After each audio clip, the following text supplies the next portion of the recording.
Did you know the VA provides some veterans with a clothing allowance? This is one of the VA benefits we will be discussing today. We will also be examining the historic Battle of Gettysburg. And as a veteran, you may have special advantages when applying for a new job. Those are only some of the topics we will be covering, so stick around. It's time for the SITREP.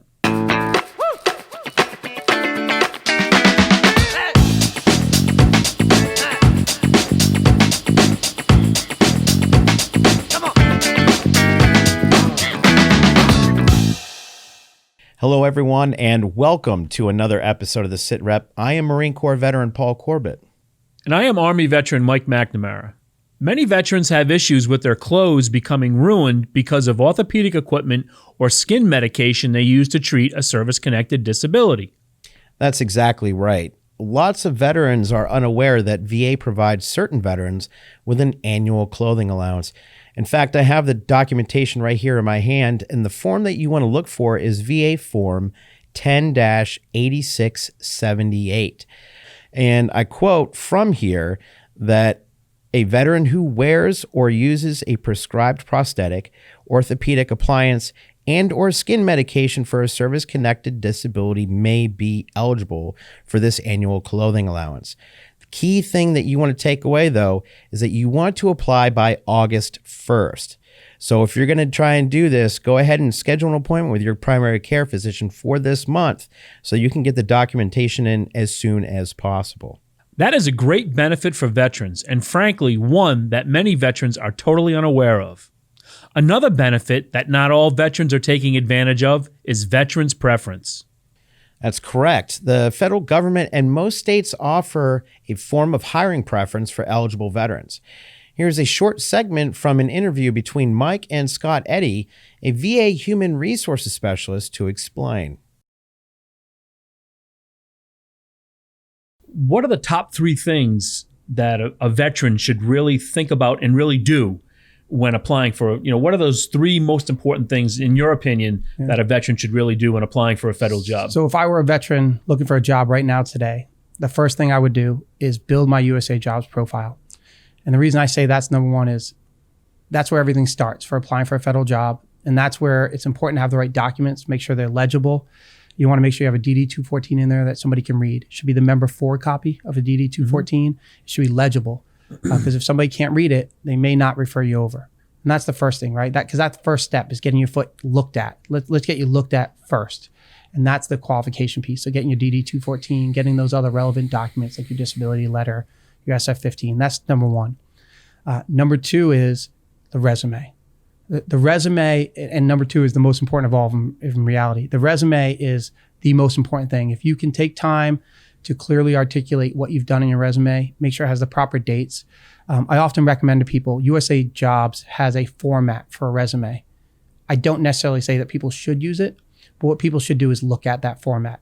That format will not allow you to miss any of the important factors. The format itself is designed to ensure that a veteran or anybody applying doesn't miss anything that an HR person in the federal government is going to need to look at. So the date format is proper. They also look for hours. Are you full-time? Are you part-time? Makes a difference when we're qualifying people. Say you did a job for 1 year, full-time, we give you 1 year credit. You did that same job part-time for a year, we're only going to give you half credit, or depending on how much part-time you work.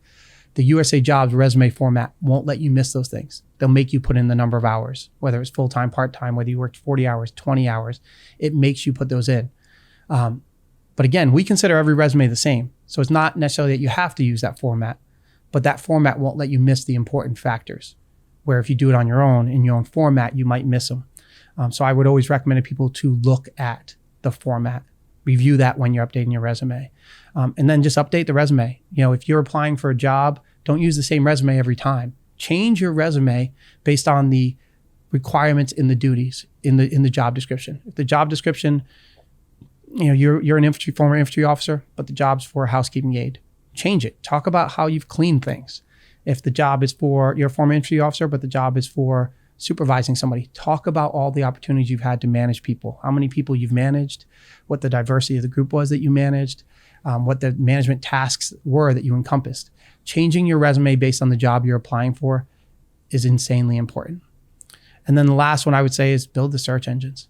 right? You don't want to miss the job you're looking for, because that's one of those hard rules, right? If you don't apply on time, you're not going to get considered. You're stuck. Yeah. You know, and so those are probably the three biggest things for somebody to think about when applying for a federal job. I think for a lot of our viewers out there, there's a lot of terms that fly around for federal employment.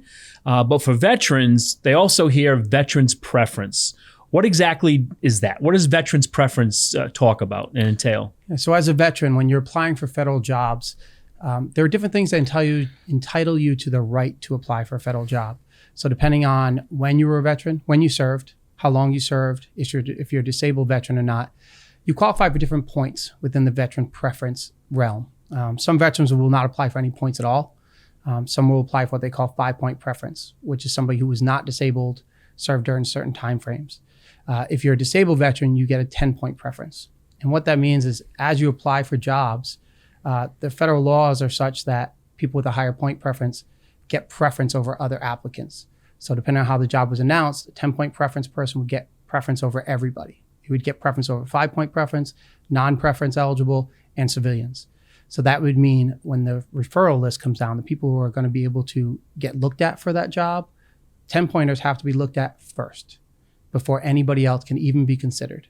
And then so on down the list. 5-point preference before anybody else, and then veterans before you get to regular civilians. Okay, so what do the points make reference to? Is there a bonus system? Is it so when you say 10-point preference, what do the points go to? What are the points? It's not really they don't really go to anything of that sort. It's just how you rank applicants as far as who can be referred and who can't. So it's not like if you're ranked against a civilian, you get 5 extra points in the score. Things aren't scored that way. It's just whether you should be looked at before a different group of people. So it kind of ranks the groupings of people. And I think you did make mention, but the current law does, I don't want to say push, that's not the right word, but the current law does encourage Absolutely. people to hire veterans Absolutely. as long as they're qualified, maybe over another applicant who is not a veteran. Absolutely, yeah. Okay. The way veterans preference works, it's to encourage federal agencies to hire veterans over other people or before they consider other people. There's also some other intricacies of veterans preference that allow veterans to be hired without consideration for other applicants. So a 30% disabled veteran, for example, 10-point preference, they can actually be hired for any federal job for which they qualify, as long as their resume shows that they're qualified. That's a job that doesn't have to be announced on USA Jobs or Monster or any of those other sites.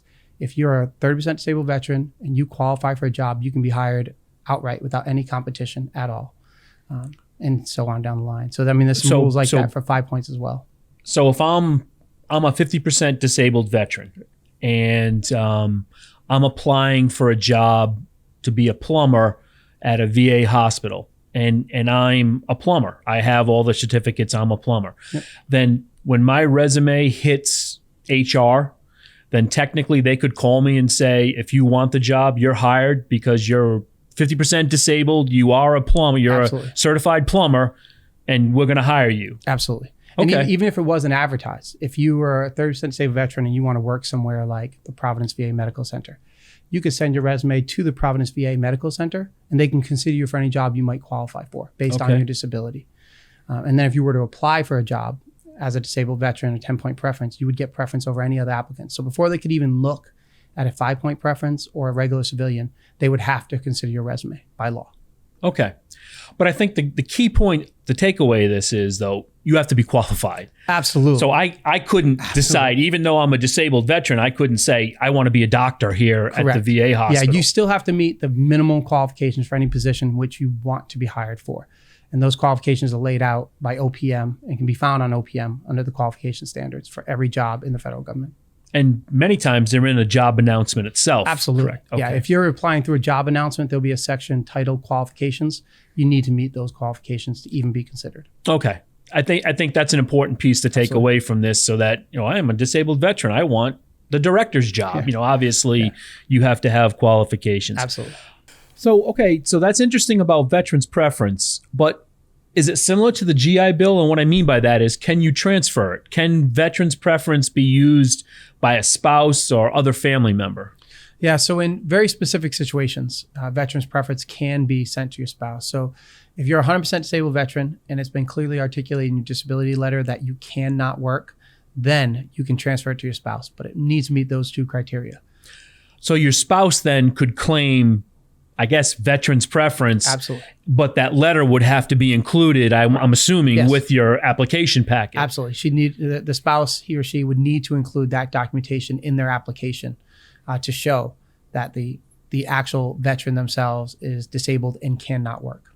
Okay. And then the spouse would then be afforded the same opportunity, with the point system and the veterans preference system as far as placing them somewhere in the order of merit, Yes, so to speak. absolutely. They would receive the preference over other applicants.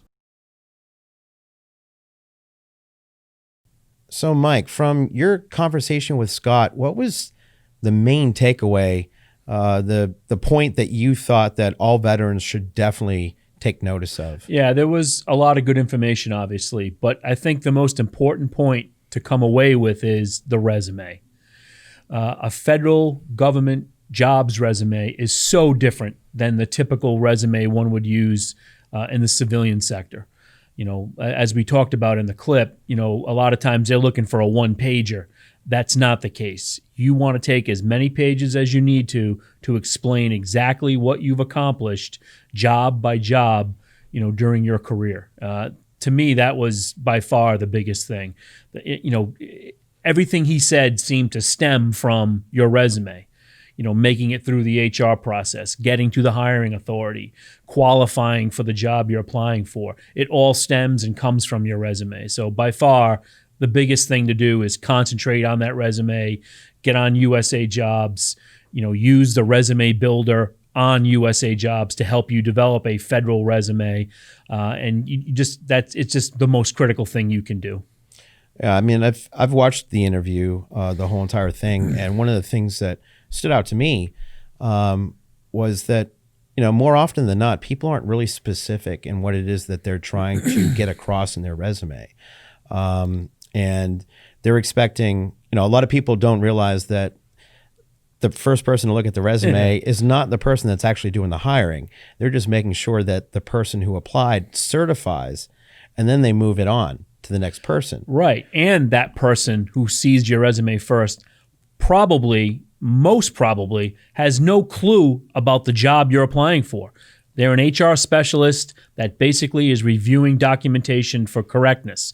They know nothing about what an occupational therapist is or, what an engineer does or whatever you're applying for. That's why the resume is so critical to lay out exactly what you've done and how you've done it. If you are interested in hearing more about veterans hiring preference, search #TheSitRep on YouTube. When we come back, we will be discussing the Battle of Gettysburg and why it was so significant during the Civil War. Which branch of the U.S. military was the last to adopt an official song? Was it A, the Coast Guard, B, the Army, C, Marine Corps, D, the Air Force, or E, the Navy? The answer when we return. The biggest thing that I came to find about working at the VA was the commitment that everybody has for the veteran in general. The VA is constantly striving to be better. We are continually cutting edge and delivering a comprehensive system of care. Having the opportunity to help veterans in a way that was better than we did a year ago, that's something that excites me. As veterans, I think we've earned that right. That's what I get from my VA, the treatment we all should get. Choose VA, where we stand proud and ready to serve. Which branch of the U.S. military was the last to adopt an official song? The answer is B, the Army.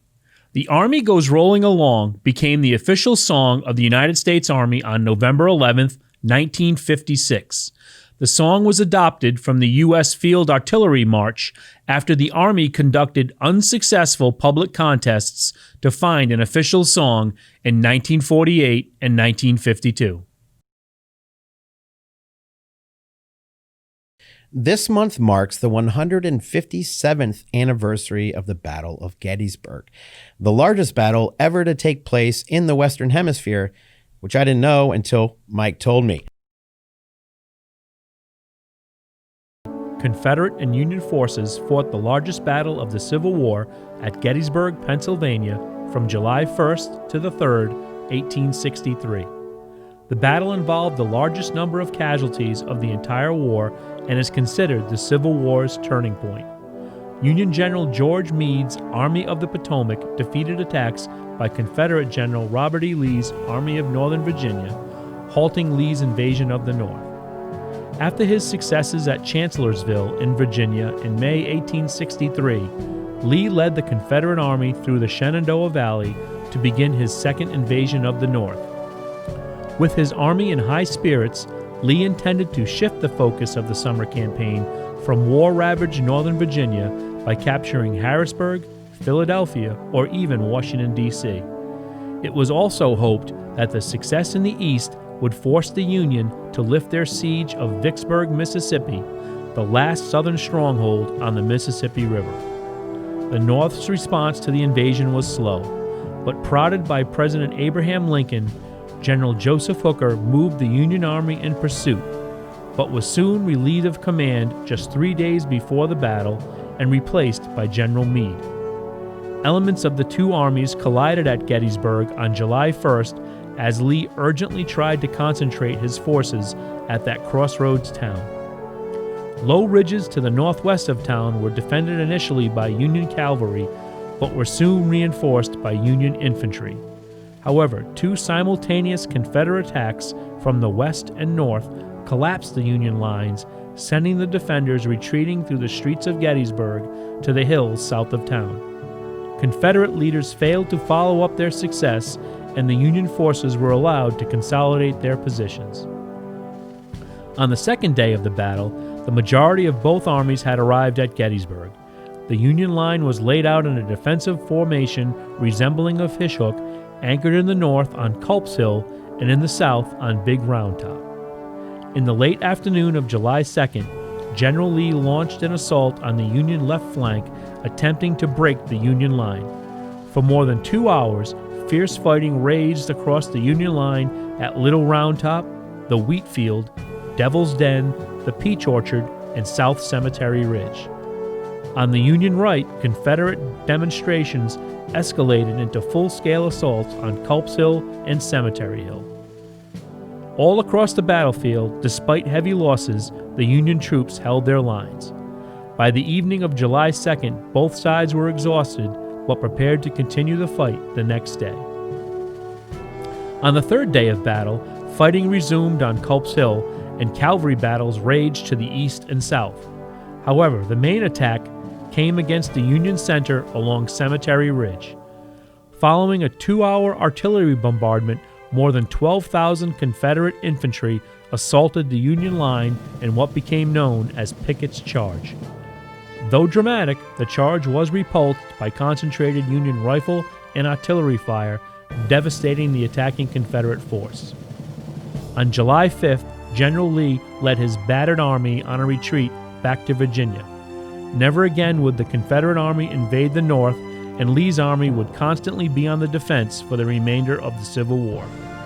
More than 30% of those engaged in action became casualties, making the 3-day battle the most costly in United States history. That's a lot of interesting stuff, Mike. Thanks for sharing. And when we come back, we will be discussing the stigma of PTSD and how VA can offer you or a loved one help without risk of job security or your personal privacy.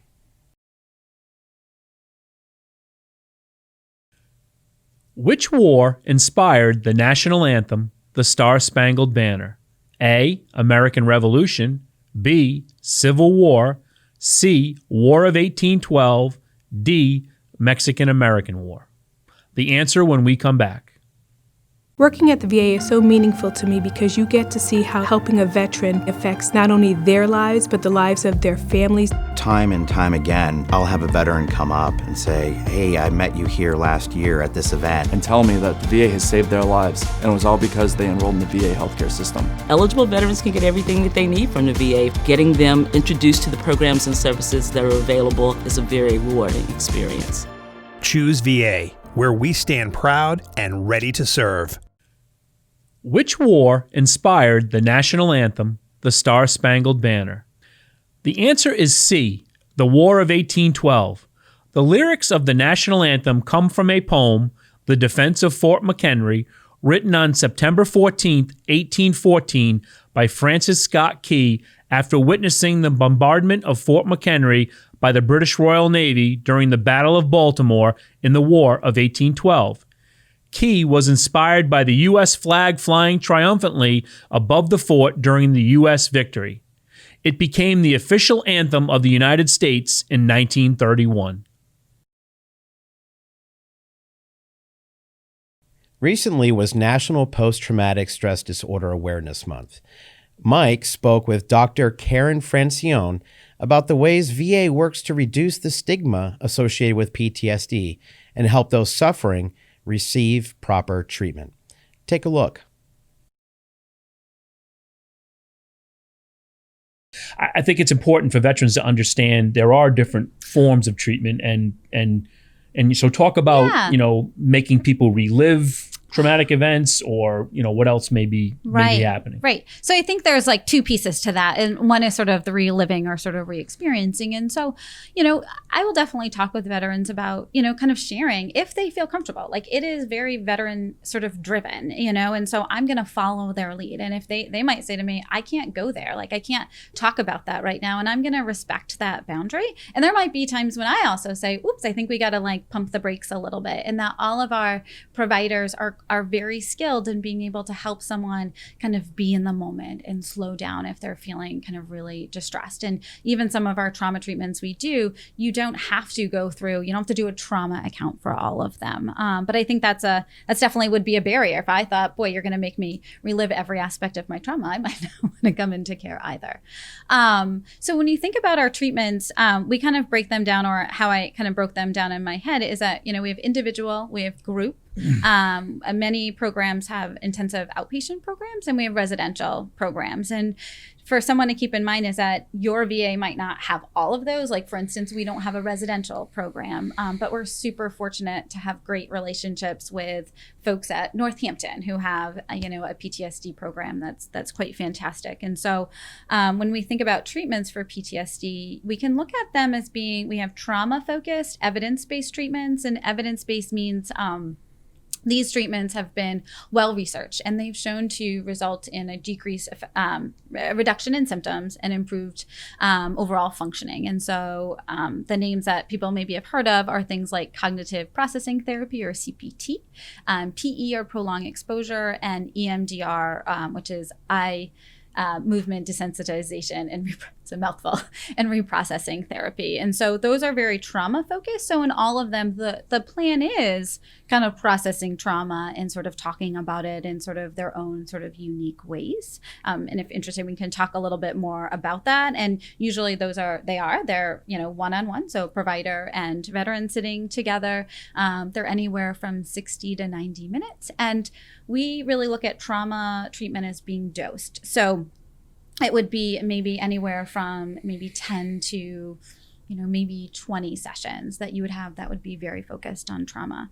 If someone feels like they come into care and trauma-focused treatment is not really where they want to be, and they don't feel like that's comfortable, I might start thinking about what symptoms might I be able to address. So I might focus on insomnia and focus on sleep, and thinking, well, if I can help them with their sleep, and maybe we can make some movement towards trauma, or focus on anger or interpersonal difficulties. And so again, we're sitting in that first session together, kind of going over like the pros and cons of different interventions that we offer. And sometimes I'll make them, I will ask them to look at things online and look at some videos that have been produced on different treatments. Group is a little different. I was going to ask you about group. Because you brought that up, and some veterans may be more comfortable talking to other veterans. So what is group? So group, you're going to be meeting with probably a therapist and a co-therapist and a number of veterans. And so our group sizes are going to vary. So they could be as small as 6 folks, and it could be a little bit larger, might be 10. And I think there's great value to group, because the veteran not only gets hopefully to learn from the provider, but really they get the chance to learn from each other and recognize what they're going through. Like, the guy next to them is going through too. And so it provides some normalization. And our groups can vary from, like I do a group on wellness and, health, but we also do things on sleep, anxiety, just emotion regulation. So we offer a great breadth of groups. They tend to also be closed groups. So all the guys start together and so end the group at the same time together. And then our sort of the last piece is some programs, and including us, do an intensive outpatient program, which for folks that are potentially struggling in kind of individual therapy and we feel like they need a higher level of care, we might recommend, in the intensive outpatient program will look like 9 to 2, 5 days a week for 3 weeks, and they'll get a very concentrated dose of treatment. Well, they'll learn some education about PTSD, but they'll be able to learn and practice some skills related to PTSD. Why don't veterans want to come in? Or, obviously we've talked about the stigma related issues a little bit, but I think in your opinion, your experience, what are the biggest factors that veterans have expressed or that you've understood that they just don't want to seek treatment?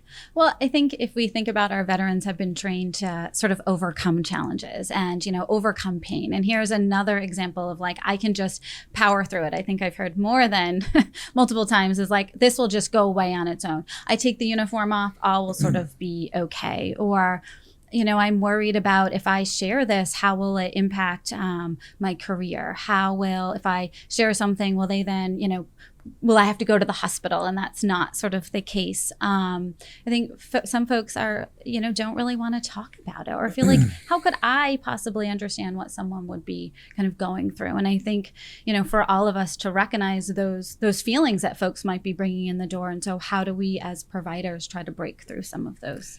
You just brought up a great point that I wanted to talk about. And you said, especially here in New England, we have a big reserve component population. So talk about what your responsibilities are as far as reporting issue. A lot of veterans will say they don't want to come in because I'm afraid information will get out. I can't get promoted, or they'll never let me carry a weapon again, so I won't be able to be in the military. So how does that all play? Are those fears real, or is that, obviously we all understand HIPAA and stuff. So how does it all play together? Right. So, that's a great question. And so we take confidentiality very, very serious. And so at the very beginning of our session with someone, we'll talk about our limits to confidentiality and it's sort of the standard limits of if you tell me you're going to hurt yourself or someone else, there's a immediate threat or there's any risk of injury to a child, abuse to a child or an elder. Obviously, a mandated reporter would need to share that information. Outside of that, I do not share information with family members or employers unless there's a signed release. The veteran is asking me to have that communication. And there are times where that will come up. But that's a conversation we're going to have together. We're going to talk about what that information that is wanting to be shared, what it's going to look like, what's the time point at which we're going to give this information and it's going to end. When it comes to the military, and I know we've kind of talked about before, is that there is a sharing agreement with the Department of Defense. And that's really was designed to allow for communication. So when someone transitions out of the military, that paperwork is following with them to the VA. And so it does help with continuity of care. Say for us, if folks are seen at Newport Naval, I can have access to those records. So I will talk to folks that sharing agreement is in place and then allow the veteran to sort of make their decision.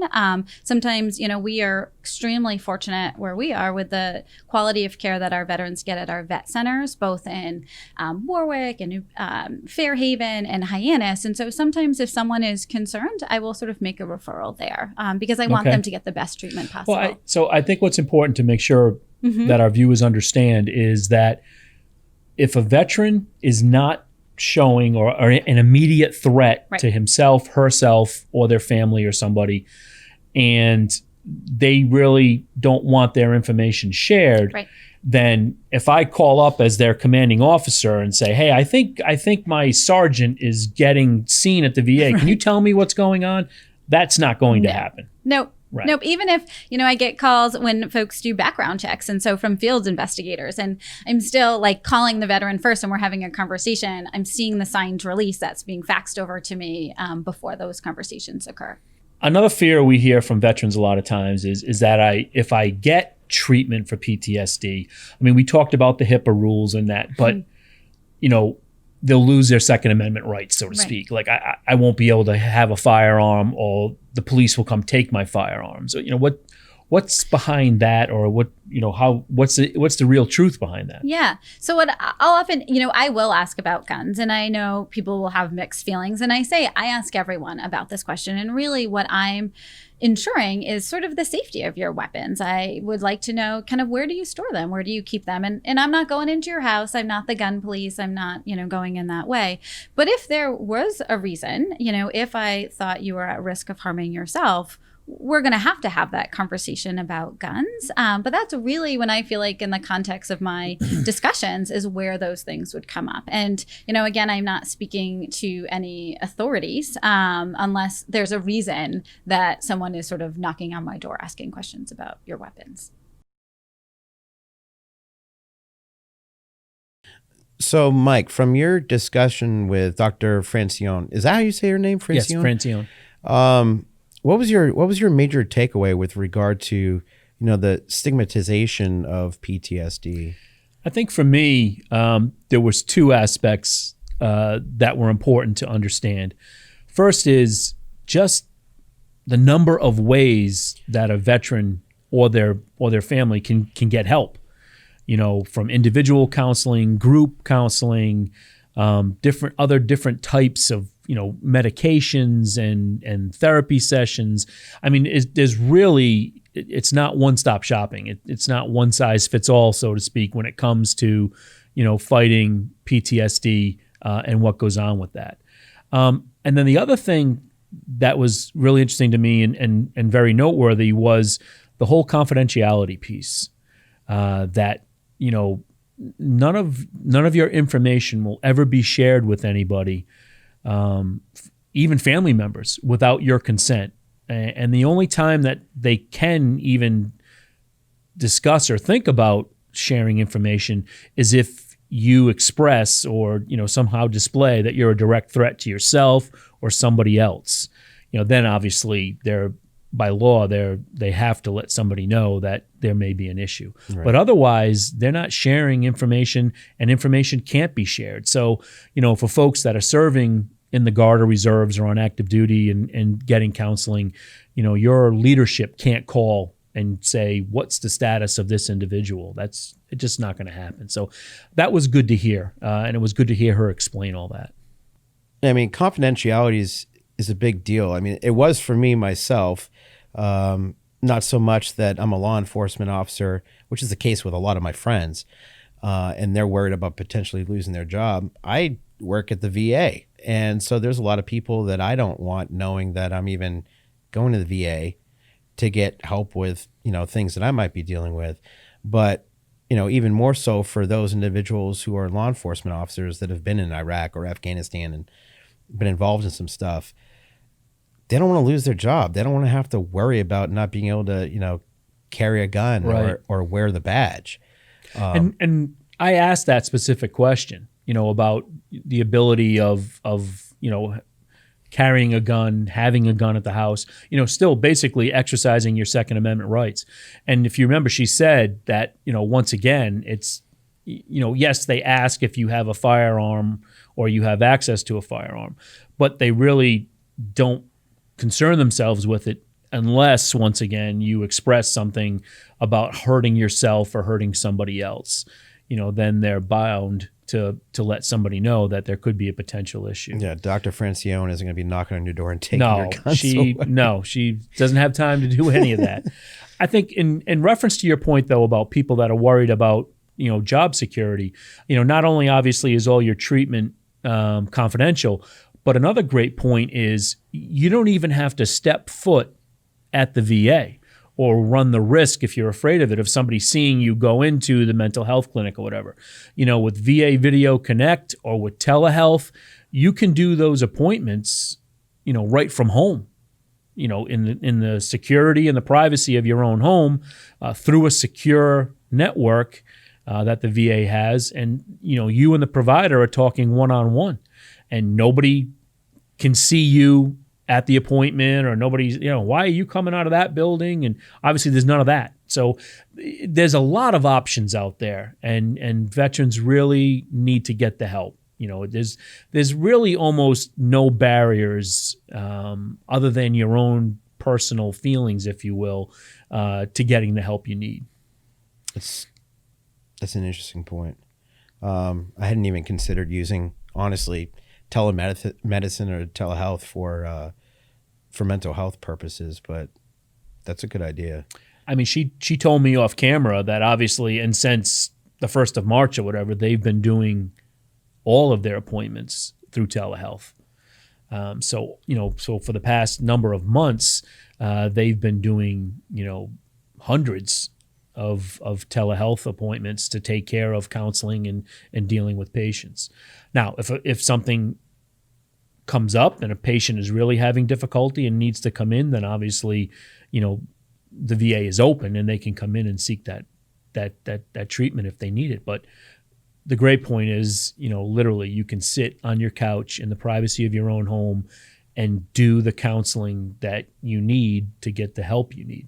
There's a lot of interesting, important stuff for people to know. And in fact, if you're out there in the audience right now and you'd like to see the entirety of the interview that Mike had with Dr. Francione, you can do so by searching #TheSitRep on YouTube. And when we come back, we will be celebrating the birthdays of some of our nation's American heroes. How many American presidents served as general officers in the United States military? A, 3, B, 12, C, 7, D, 10. The answer when we return. The biggest thing that I came to find about working at the VA was the commitment that everybody has for the veteran in general. The VA is constantly striving to be better. We are continually cutting edge in delivering a comprehensive system of care. Having the opportunity to help veterans in a way that was better than we did a year ago, that's something that excites me. As veterans, I think we've earned that right. That's what I get from my VA, the treatment we all should get. Choose VA, where we stand proud and ready to serve. How many American presidents served as general officers in the United States military? The answer is B, 12. 12 men served as generals in the United States Army before becoming President of the United States of America. The 12 men were Washington, Jackson, W. Harrison, Taylor, Pierce, A. Johnson, Grant, Hayes, Garfield, Arthur, B. Harrison, and Eisenhower. No generals from the Marine Corps or Air Force or admirals from the Navy or Coast Guard have ever been elected President of the United States. We would like all of you to join us here at the SitRep in wishing happy birthday to some of America's heroes. First up, we want to say happy birthday to Navy and Marine Corps veteran Montel Williams, who was born on July 3rd and celebrating his 64th birthday. Happy birthday to President George W. Bush, an Air Force veteran who was born on July 6th and has celebrated his 74th birthday. Happy birthday to Vincent Pastore, a Navy veteran who was born on July 15th and is celebrating his 74th birthday. Happy birthday to Navy veteran Jesse Ventura, who was born on July 15th and is celebrating his 69th birthday. And last but not least, happy 245th birthday to the U.S. Army Chaplain Corps. The Army Chaplain Corps was born on July 29, 1775, when the Continental Congress authorized its creation to provide spiritual guidance to the soldiers of the Continental Army. Thanks for joining us for another episode. If you would like to view past episodes or other content that we have created regarding veterans benefits, search #TheSitRep on YouTube. And as always, to those who have served or are currently serving, thank you for your service.